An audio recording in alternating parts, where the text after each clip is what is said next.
पाली high school रे शहीद लक्ष्मण नायकों जयंती पालित। वन्यप्राणी और अहिंसा शीर्षक आलोचना चक्र। बामरा 22/11।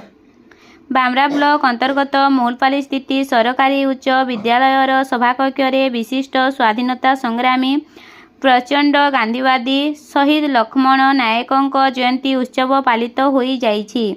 एही उपलक्षे प्रधान शिक्षक किरण प्रकाश नायकों सभापतित्व आयोजित वन्यप्राणी और अहिंसा शीर्षक आलोचना चक्र रे विशिष्ट परिवेशविद और साहित्यक सुभाष चंद्र नायक मुख्य अतिथि भाव में जोगदे शहीद लक्ष्मण नायक किपरि आदिवासी भितर अहिंसा नीति को लोकप्रिय करथिले एवं अहिंसा ही वन्यप्राणी सुरक्षा कवच से उपरे आलोचना करथिले।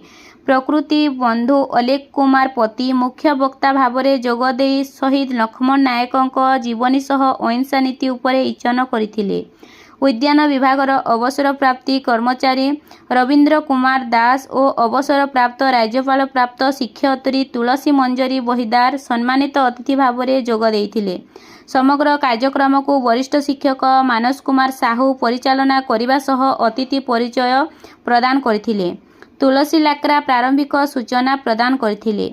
एहा परे लक्ष्मण नायकों स्मृति उद्देश्य चारा रोपण करा जायथिला। शेषरे सहकारी शिक्षयित्री सुप्रिया पटेल धन्यवाद अर्पण करथिले। कार्यक्रमटिकु शिवंजलि अट्टी वर्ष सुनानी सरोज किसान शिव किसान और आलोक पटेल आयोजन करथिले। झारसुगुड़ा।